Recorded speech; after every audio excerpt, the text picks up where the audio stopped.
Any conversation starters? It's always a difficult piece.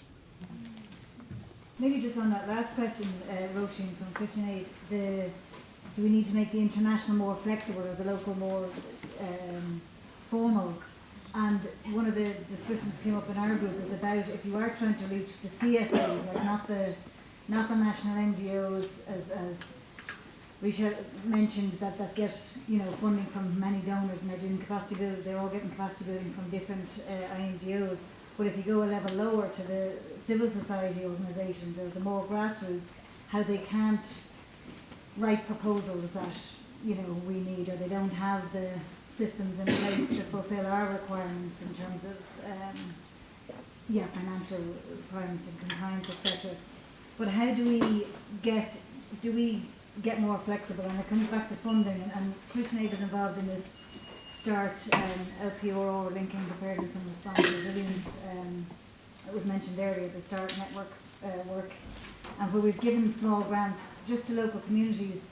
You decide how you spend it, what you do with it, and they're coming back with fantastic ideas on resilience that we would never have thought of. So I think there is, and it comes back to, are we prepared to hand over money and hand over without having the systems in place or the big structures or whatever, and what risks are we willing to take? So I think maybe we need to start taking more risks. Okay, risk taking. Perhaps a different kind of risk, but just to pick up on that, another thing that emerged in our conversation, and it would be great to hear what other people think about this, is sort of this idea of this transfer of risk and the kind of remote control kind of operating that was discussed in the beginning. What risks does that specifically carry for women if you're working in fragile, conflict-affected, disaster, emergency areas? How can we think about protection of staff, protection of women leaders? Women all over the world take on leadership or public profile roles and are subject to often different but often much greater harassment, violence, targeting by the state, by others. How can we think about that and really integrate that from a HR perspective, from an engagement perspective? I suppose I'd be looking at it as well from the point of view, we look there at the kind of circles of power and kind of the UN and how it goes out, and the further out you go, women seem to be further on that kind of core. And how do we break that down? And even all our staff are local, and sometimes it's very hard if you've got expatriate CDs, even for local CDs, to be taken at the same level, or their voices genuinely to be heard and their sense of agency.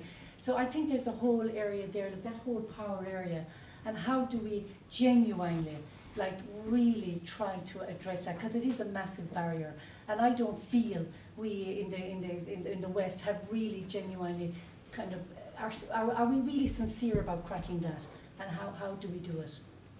Well, has your organisation begun to do that? Well, we're, for example, now going to work more in fragile areas, and that's now what we see a moral imperative in the countries that we're in. So we haven't to date been doing humanitarian, but we are beginning to look at that. We want to do it in the sense of do no harm, but looking at our staff as well, saying, can they have a voice with this big, huge, machinery that's out there, and what part do we play in that, so that we can break through? But is it a sign, do you think, that in your own agencies that there is more encouragement, more drawing in of the local people, not just as recipients or not just even as local staff, but as engaged in the process of decision making? No? No. Sorry, Rachel. Yeah, just to respond to that, I think it's an important point. One of the things that we have been actively advocating on and with success is ensuring that the number of national organisations on the humanitarian country team is increased. And in Myanmar, in DRC, two of our partners in Myanmar and one of our partners in DRC is on the humanitarian country team. The issue is, so you can tick that box, that's a success. But interestingly, what happens is that there's an assumption then that if you have a national NGO on a humanitarian country team, they speak for everybody.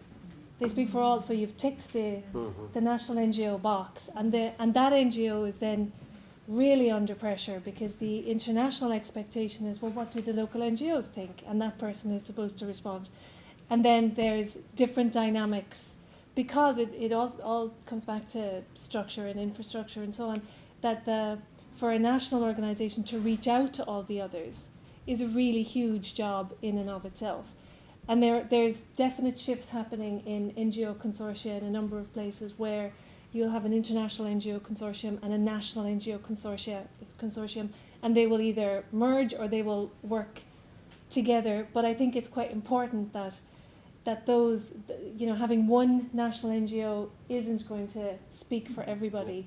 But I think those small steps, and that's why I feel that, there has to be a clear plan for us as actors, that it's not cosmetic, but that we actually look within our own organisations at our own strategic plans and so on, and where are our ambitions towards the other work streams of the Grand Bargain, but particularly on localisation, perhaps.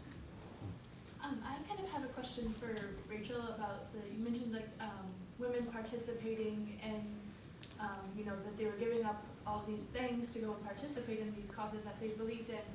So I'm a no-house student, and one of the things that we did our orientation program was about humanitarian access. So in these situations where you're trying to involve the local actors, how are international and national NGOs giving access to the local partners, to local people, to local women, and how are they kind of communicating that? Because we talked a lot about how international and national actors, they're doing all of this, but that there's this communication breakdown, and that kind of gives the people that they're trying to help no agency. There's no kind of that. So I'm just curious of what kind of solutions would international and national actors propose? Rachel? In terms of communicating to...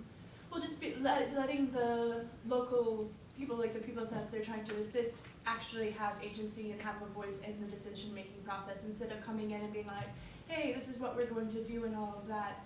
And especially it sounds like women who are giving up a lot of things to try to come to these meetings or these roundtable clustered meetings. So how to make sure that they are involving the people that need assistance most, or who want their voice to be heard. So again, depending on the context, it varies. But I think if the commitment is there to be inclusive and participatory, then so for us with our partners, and I'll use Ituri as the example, is working very closely within communities, and then the local organisations who are working with those communities, and then taking it a step out. And and this is where it gets probably a little awkward, even in our own terminology we haven't quite figured it out, is what's a local NGO and what's a national NGO, and what's a CBO, and when you put more labels, it then gets a bit more complicated. But really, I think over the last 10 years, particularly with the core humanitarian standard and looking at accountability and information sharing and transparency, and it's changed how NGOs work hugely, so that you can't go into a community and just start doing something. There's the whole process of understanding the context, finding out how you're going to be able to make a contribution, and working backwards from there. But I think there's a difference, and it comes back to what one of the groups was saying earlier around who's representing whom. And the example I gave from Ituri, Ituri is a very isolated area, and a very this place, Mombasa, where we were, it's a 4-hour drive from the nearest town. It's very, very isolated, and the women there, they go from day to day. Their biggest challenges are around where do you get food and where do you get water, and it's very much on a daily basis. And that's the place where the partners start, is and work backwards. So that agency really comes from, well, how do you reduce the amount of time it takes to get water? How do you make the route safer so that people are not getting attacked on the way? How do you make sure there's systems in place when someone is badly attacked, and all of those things and it's very much step by step and very practical. And from there, you start to develop those relationships with people. And do the organizations focus specifically on gender? Because a lot of times the women are, busy, maybe taking care of their children or something like that. So are there measures that are taken to ensure that they're talked to, that they're, is that making sense? So I'm just wondering if there are measures in NGOs and INGOs that address the gender in participation, so that it's not just listening to like the men or the people that can come, but also like maybe are they going out to the houses that maybe the women can't come to the town meeting or whatever it is. So are there measures taken Absolutely, like that? absolutely. I mean, I think it's all the layers behind doing a needs assessment, and again, it's your context analysis, and if you have the chief in a community, well, is he a genuine representative, or is he a gatekeeper of resources? And then, really being able to understand. And part of the problem with humanitarian response often is that we don't take the time to do that. And then Mary mentioned do no harm, and we don't do the necessary analysis to make sure that we're not doing harm. And then, of course, we do lessons learned, we have evaluations, and we say we won't do it again, and then we often end up doing it again. Okay, we've come up to the time of A, we're supposed to be ending, and B, when Adriano and Emer are supposed to be going. But before that happens, Adriano does want to reflect back on some of those comments. Just one thing to that, I agree with everything that's been said, but just to add one, is that those relationships doesn't happen in a vacuum of power. And I think we often forget to look at what are the civil society organizations that have power of constituency. Because whoever sits in a cluster, you have the UN badge, you sit there, I have an action aid budget, I have a seat. What about people that have constituency and that politically represent the affected community? So if you look at the women's movements, farmers' movements, youth movements, that are not humanitarian related, but they do have a mandate of representation and a capacity of mobilizing. They have a power to sit and have meaningful participation. So for instance, in Nepal, when we have the women's movement doing the response and then acting into the parallel process of designing a national reconstruction plan, they spoke from a perspective and the power of someone that has a constituency and represents interest and has a capacity to mobilize. So I think we tend to be quite blind to what is the way that people organize themselves politically before any emergency, and how do you mobilize those actors into a process of building social justice with them. So I think there's an element of looking at power and what kind of power of constituency and representation that you can bring on the table. Okay, thank you very much, Adriano, and thanks to all our four panellists. And thank you very much to you for having attended here and for having contributed your thoughts to it, which have been wonderful. We're going to stop this now. We haven't time for any more questions, but we're going to invite you to have tea and coffee and sandwiches, but that's going to happen outside there. And of course, you can continue your own conversations about the issues